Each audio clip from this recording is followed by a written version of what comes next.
Hello everyone, Rahul here. So today we are going to deal with the next chapter of the economic survey, that is monetary management and financial intermediation. So what is monetary management? Monetary management is simply the management of money or money supply in the economy, which is done by RBI, as RBI is the manager of the monetary policy, or RBI dictates the monetary policy. Now what is financial intermediation? Financial intermediation is the channeling of funds from the lenders to the borrowers by intermediating between them, like it is a broker between the shareholder as well as the and the company. Okay, this is an analogy. So let's move ahead.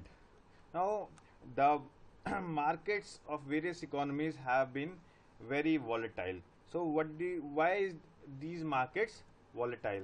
The first reason is concern about the China's economic growth, as China was the great consumer as well as manufacturer of goods. So if the China's growth falls, the financial markets will be very volatile. The next one is the low levels of global commodity prices. Obviously, when the growth rate falls, the demand for commodity prices decreases, and hence markets take a tumble. The third point is divergent monetary policy stances, like for example, the actions taken by the Federal Reserve Bank of USA has repercussions on the developing economies, which take the funds in the form of FIIs. So, with headline inflation falling, the Reserve Bank of India has been easing its monetary policy rates so that investment can increase and hence growth. So investors are becoming risk and worse because of this volatility, and they are fleeing to safe havens each time when a fresh crisis looms over the markets. Obviously, they will reach to safe haven, as the safe haven is the investment destination where the investment is expected to retain its original value, or even it can get a profit out of that original value, but it will not happen where in the economies where the market is volatile or in the hand of crisis. So when global financial markets settle down, what will happen is India will become the leading investment destination. This is because India has robust macroeconomic fundamentals. It is the highest it has the highest GDP growth rate. It has high saving rate. It has a huge population, which is a very big market for many companies. It has very valuable skill force. It has very low debt to GDP ratio, and it has high rate of savings, and it needs a huge lot of infrastructure also. So let's move ahead to the second slide. So RBI had signed 1 or 2 years back the monetary policy framework with the government, which has shaped the various developments. The objective of monetary policy framework was primarily to maintain price stability. That is, the RBI will primarily focus on the inflation. That is, as it is following other central banks, it will focus on inflation without catering much about the growth. But it will also have in mind the objective of growth. But first priority is inflation. So as per the agreement, RBI would set up policy interest rates and would aim to bring inflation below 6% by January 2016 and within 4% plus minus 2%, that is maximum 6% and minimum 2% for 2016-17 overall. That is, this financial year the RBI will try to maintain the inflation in the band gap of 2 to 6%. Okay. The headline inflation based on the consumer price index had already fallen below 6%, much ahead of the January 2016 target. So we are ahead of the our timelines. Along with this monetary policy framework, the RBI, the government also proposed reduction in the fiscal deficit to 3.9% of GDP in budget estimates 2015-16, which the government has kept, and also for the next year it has proposed 3.5% of GDP as a fiscal deficit from 3.9% in the last year. Okay, so the government is improving its debt, debt profile. So let's move ahead. Now, what are the monetary aggregates? Monetary aggregates is the indicators which helps us determine the money supply in the economy. And what is the money supply in the economy? It is essentially liquidity in the economy. Now, what do you mean by liquidity? Liquidity means how quickly you can get your hands on your cash. Suppose you have money in the pocket, so you can get the hands on cash most quickly. If you have money in the form of demand deposits, you can get the money. If you have money in the ATMs, you can get more quickly than the demand deposits. But if you have time deposits, it will take time to encash. If you have property, you might not find a appropriate buyer. So liquidity varies with different assets and different schemes. However, here we're talking about monetary policy, so liquidity has been predominantly used in terms of the amount of money that the central banks makes available to banks on a daily basis. Now we know RBI, which is a central bank, is the monopoly supplier of such liquidity. Here, which we are also calling the reserves. Reserves are bank deposits with the central bank. Okay. Banks need to maintain these deposits with the central banks to meet their cash requirements, that is cash reserve ratio. That is the percentage which the RBI has decided which the banks should park with the RBI every day. I think approximately it is 3.724% of the total capital of the bank. So let's move ahead. Coming to the first monetary aggregate. First monetary aggregate is the MO. Now what is this MO? MO is sometimes called reserve money or central bank money or base money or high powered money. So first of all, let me tell you what is MO. MO is the sum of currency in circulation, okay, plus bankers deposit with RBI. I have just told you about CRR. This is what it is, plus other deposits with RBI, some other deposits. So this is MO, or high powered money, or reserve money, or base money, or central bank money. So this reserve money plays a crucial role in the determination of monetary aggregates. Reserve money actually has two major components. I've already told you, currency in circulation and bankers deposit with RBI. That is, we are calling reserves or cash reserve ratio that we have to maintain, or the banks that have to maintain. Currency in circulation comprises currency with the public and cash in hand with banks. Currency with public plus cash in hand with banks. That is which the cash they have not given to loans as loans. Okay.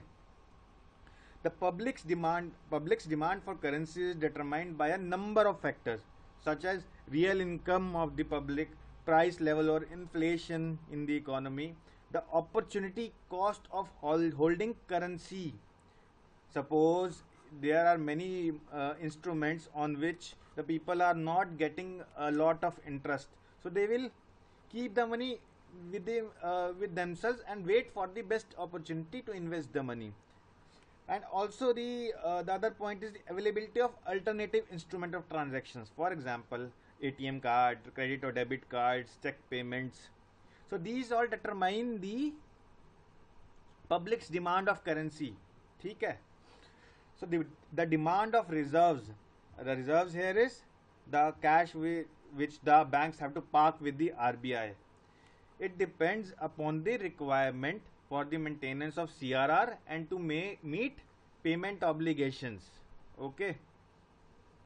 Now the Reserve Bank, as we all know, is the banker to the banks and is the sole supplier of liquidity to these banks. So a part of reserves is supplied while performing central banking functions other than the monetary policy operations, and it constitute the autonomous drivers of liquidity. Now, for example, these functions include government's cash management, meeting the currency demand of the public by printing the money, and foreign exchange management for importers and exporters. Thus, in its role as the banker to the government, the RBI's cash management operations involve provision of liquidity to tide over temporary deficit of the government. For example, floating the government securities so that the loans can be provided to the banks, or increasing SLR, statutory liquidity ratio, that is the the securities, the government securities that the banks have to maintain at minimum, so that obviously the government can borrow from banks. Okay. Further, the RBI, in order to prevent the excessive volatility of the exchange rate, it intervenes in the forex market, which has implications for domestic rupee liquidity. Suppose the rupee is depreciating. Okay, so what it will do? It will try to decrease the money supply of rupee in the economy, so that the demand grows of rupee and the rupee appreciates against the dollar, and it does vice versa if the rupee is appreciating a lot. So it manages the forex rate also. So let's move ahead. Now I have explained you about the reserve money. Now the economic survey says that the reserve money has grown in the last year, and this has primarily due to the growth in currency circulation and the bankers deposit with the RBI. See, the first two factors, this and this, has increased in MO. Okay, so thus MO has grown. I will show you the table in which you can easily see. See here, currency in circulation. 2014 it was 9.6%, and this time it is 13%. Also, bankers deposit with the RBI. Previously it was 7.4%. This time it is 17.9%. This both constitute MO, and MO has increased from 9.4% to 14.3%. Okay. So now what do you mean by M1? Now what we see is M1 is the currency with the public. Currency with public. In the MO it was currency in circulation, which includes the cash in hand of banks also, but here it is only with public. Okay, currency with publics plus demand deposits, that is that the money you have saved in your savings account or the current account. Okay, and third is the other deposits with RBI. Okay, so The growth in M1 has been majorly due to the growth rate of the demand deposits. Okay. So let's move to the third one, that is called M3 or broad money. Now what we see is M3's broad money is M1, that is all those components of M1 plus time deposits with commercial banks. That is the FD you do, the RD you do, okay, commercial banks. Now this has not grown, as I will show you in the next figure. Here you see broad money. It has approximately moved from 10.7% to 11%, which is not much of a hike, and it has happened because time deposits, FD or RD, has not grown much, and this has led to less increase in the broad money.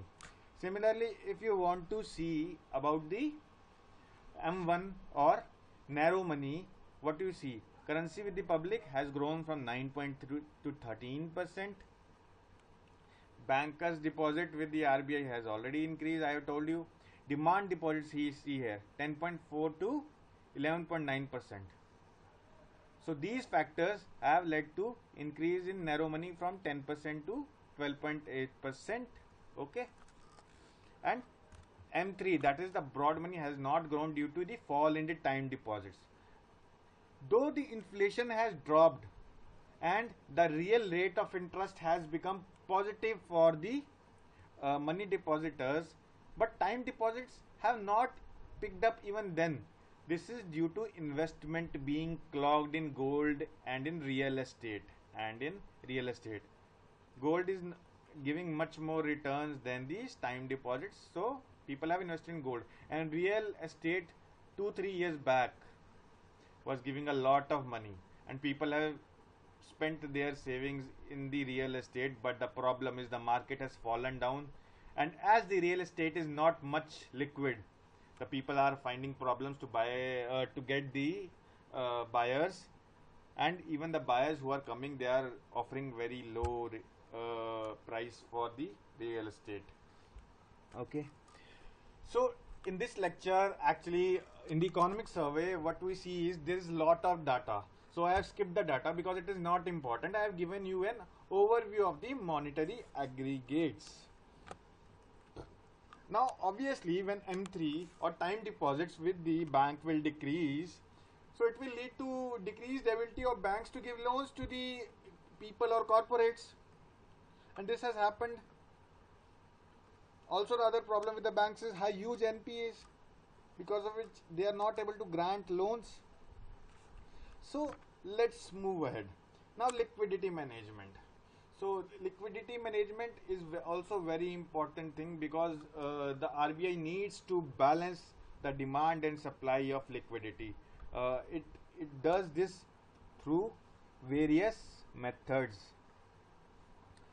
like it decides the policy rates, and it has other ways also to provide money to banks or to suck money from the banks, depending upon the condition of the economy.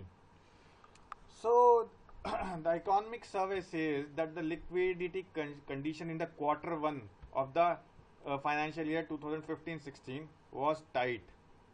Why it was tight? Because government was spending low. So when the government was spending low, it will not reach in the economy, or it will not come in the economy, and hence it will not come with the banks. So if banks will have less money, we can provide less loans, and hence liquidity crunch. So Q1 liquidity condition was tight. In Q2, the liquidity condition eased. This was because of increase in the government spending. So in the later stages, in the Q3, the liquidity again became tight. So why it became tight? It became tight because of festivals demand. People started taking money out of their savings account. So there was less cash deposits with the bank to lend money to the corporates or anybody else. Okay. Now this graph shows you the liquidity exchange injection as well as the exchange rate. This exchange rate is in the form of brown line, and the liquidity injection is in the form of green and blue lines. The blue one the daily liquidity injection, and green one is the average of this blue line. Okay. Now this y-axis we have the money in thousands of crores which has been injected in the economy daily. So this data is of December 2015. So what you see, this is 17th of December. Before that there is very less injection of liquidity in the economy. Okay, maybe because demand was low, banks were getting money from outside through FDI or FIIs. But here on the 17th, what was done is that US Federal Reserve Bank increased the rates. So average borrowing by banks have increased significantly after that, and this has shown you in the form of increase in the liquidity. See here on the 16th we have only 80,000 crore infusion, not only but as compared to the other figure I will just tell you. But later it was approximately double, 170,000 crores liquidity injection, or that is demand by the banks from the RBI. So because of rate hike in the Fed, the people who have invested money or the foreign investors have taken their money out. So obviously to compensate for that, the banks started demanding money from the RBI. So average borrowing by banks have increased significantly in the aftermath of the Fed rate hike compared to the pre-hike scenario, and this resulted in the appreciation of rupee. Appreciation of rupee is when there is less rupees in $1. See here, it initially just at the point when the Fed hiked the rate of interest, it was approximately 67 rupees, but later it decreased in 2-3 days. For 8 to 10 days the rupee appreciated because there is less rupees now in $1. Previously it was 67, now it is 66 rupees in $1, though not much of a decrease, but it is still a decrease. But later easing of liquidity conditions happened and rupees again started depreciating, which you are seeing here. See, it is increasing and increasing, and it has reached approximately 68 and then fell down to approximately 67.7. Okay.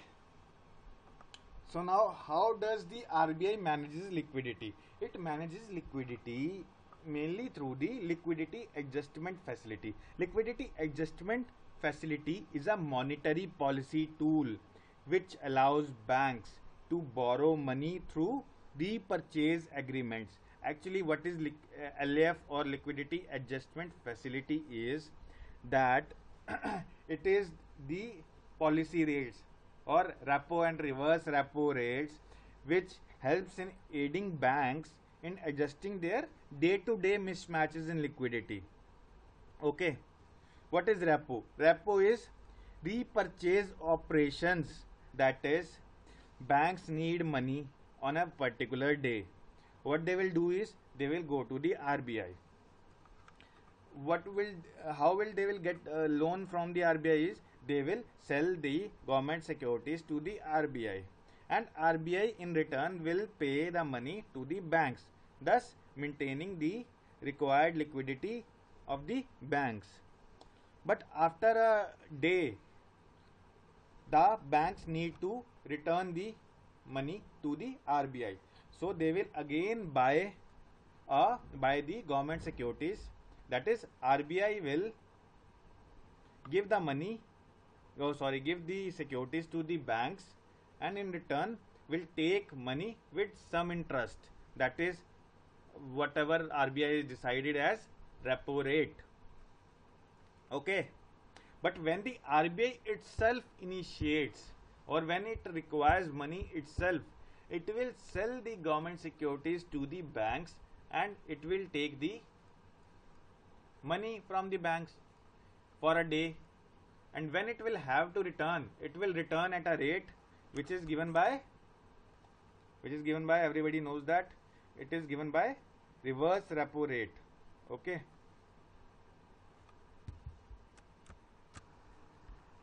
So one thing is clear by now, that the collateral or the security used for repo and reverse repo rates is Government of India securities. Now somebody has also suggested oil bonds to be included as collateral for LAF, liquidity adjustment facility, or these reverse and reverse repo and repo rates. Now liquidity adjustment facility has emerged as the principal operating instrument for modulating short-term liquidity in the economy, as it is mostly for a single day. So a repo rates has become the key policy rate which signals the monetary policy stance of the economy. Now relating to these repo and reverse repo rates, we have marginal standing facility. It is a new scheme announced by the RBI in 2011-12 monetary policy, and it is the penal rate at which banks can borrow money from the central bank over and above what is available to them through the LAF. That is, suppose the quota of LAF for the banks is over. So if they want more money, they have to pay 1% more than the repo rate they were paying, or whatever decided by the RBI they have to pay, and that is called marginal standing facility. So let's move ahead. In this slide, before discussing this slide, I need to give you little bit of an overview of what happened in the past. Now in September 2014, RBI sharply cut assess limits to the repo rate to 1/4 of its previous level. Suppose in the previously RBI allowed 1% of the net demand and time liability of banks. What is net demand and time liability? Demand is for demand deposits, time is for time deposits. So 1% of that, suppose 1000 crores was NDTL, 1% of that is 10 crores. So previously the RBI allowed 10 crores to a particular bank to take in the form of repo. Okay, but now it has reduced it to 1/4 of that. It has reduced it to 2.5 crores maximum. Okay, so the residual 7.5% will be made auctionable. Understood? That is the 7.5 crores money which it can pay more. It will be auctionable for terms going beyond 1 day to 7 to 14 days. That is, you can get the money by auction. Like various bank will come, the RBI will auction the money, which will provide the highest rate. He will be given loan for 1 to 14 days. Okay. So this marked the decisive shift towards the market determinations of access to short-term liquidity by the banks. Now, two possibilities arise because of this decision of RBI to making the repo rate to 1/4. First one is that the market rate or rates for overnight liquidity now will lie on either side of the repo. That is, it can be higher than the repo or it can be lower than the repo. It will depend upon that particular day's liquidity of a particular bank.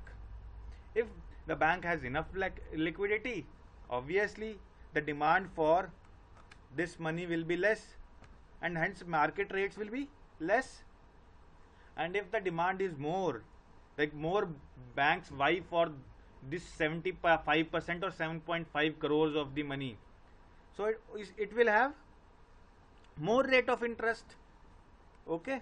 The second one is that when the repo is reduced by say 25 basis point or 0.25%, what happens to the market rate for short term liquidity?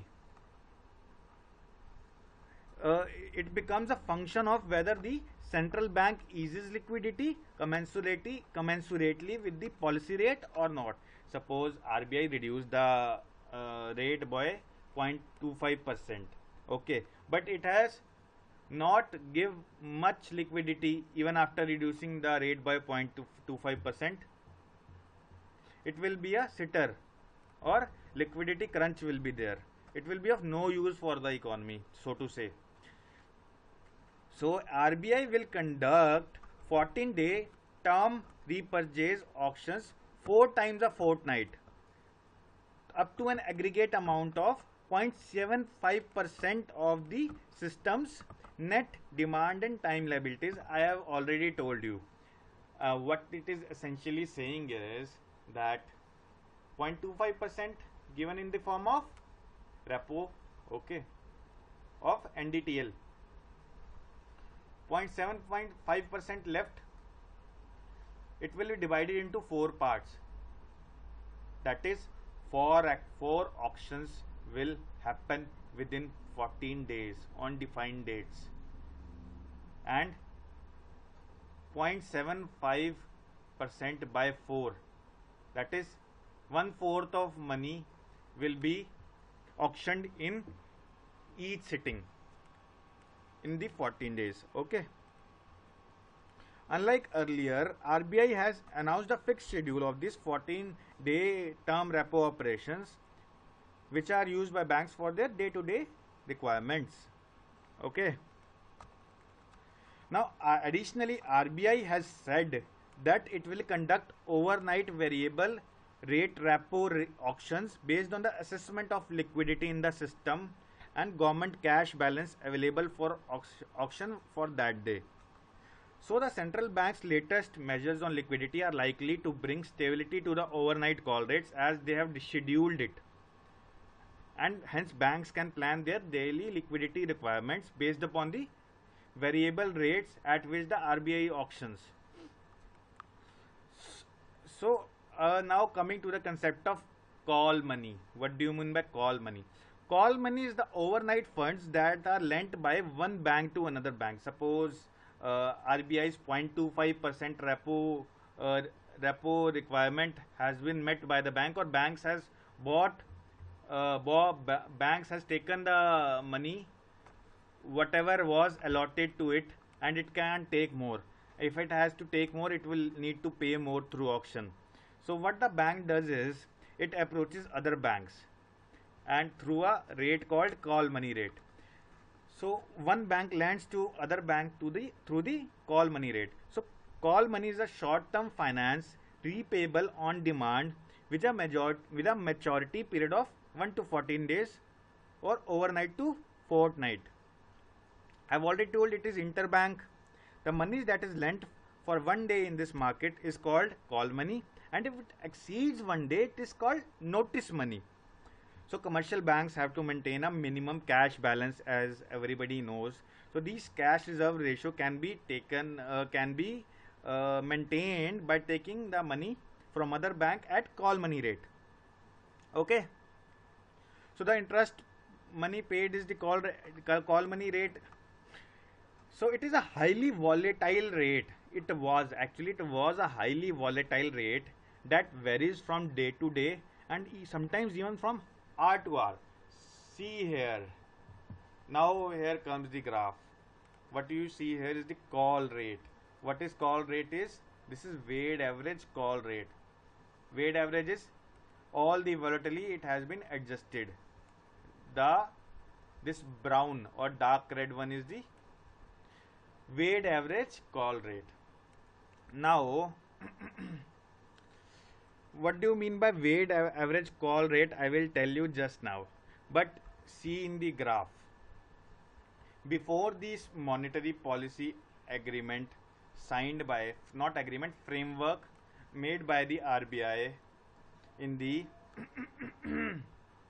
September, the call rate was fluctuating a lot. See, hike, a lot of hike, then fell, then hike, then hike, then hike, then hike. Till September, you will see it was a lot variable, like lot volatile.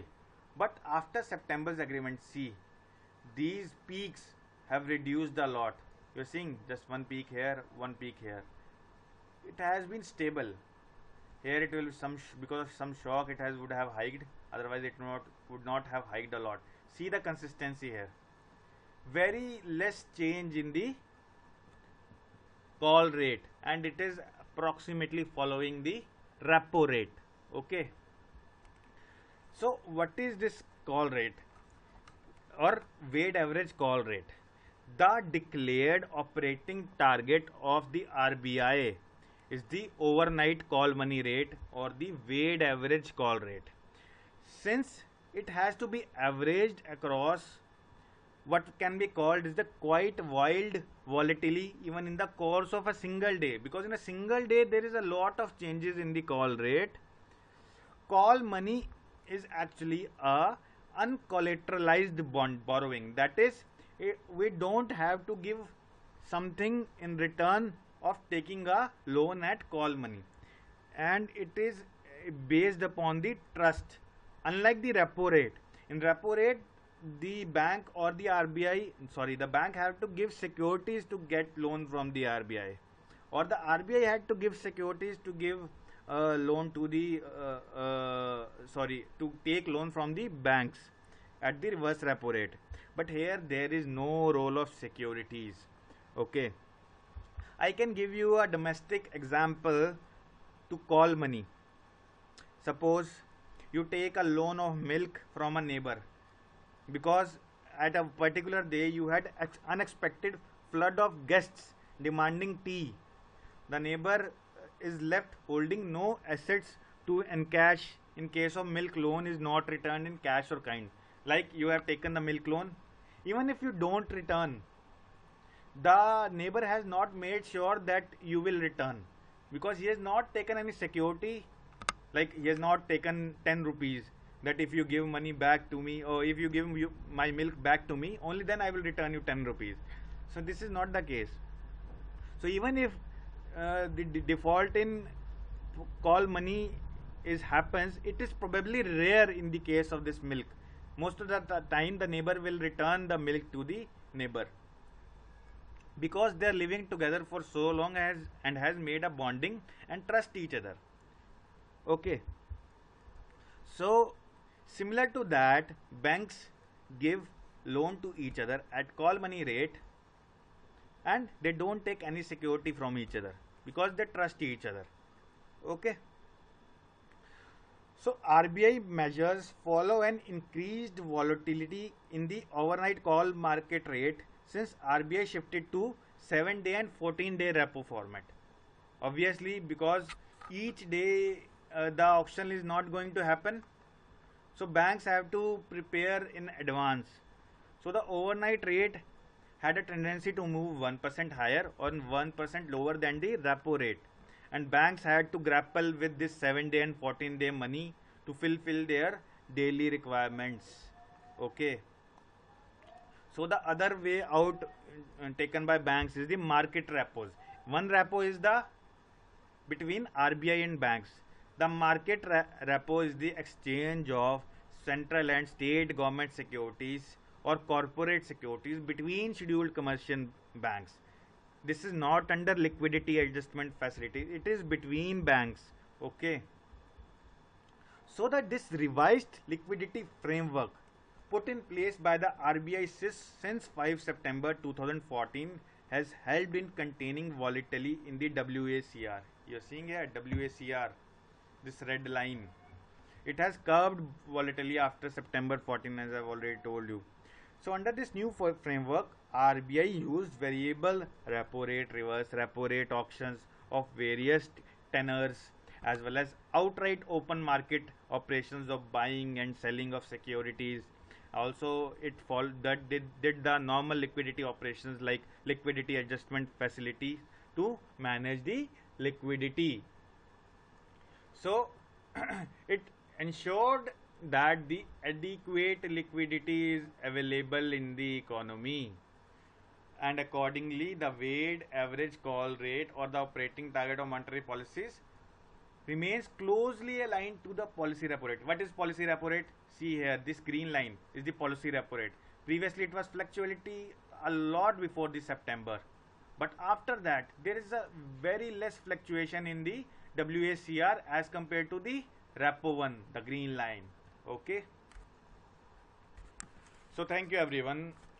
If you like this lecture, please like, comment and subscribe to www.decipheris.com, and please comment on the new look of our website, and please like our Facebook page, and please keep motivating us. This will let us do more for you. Thank you.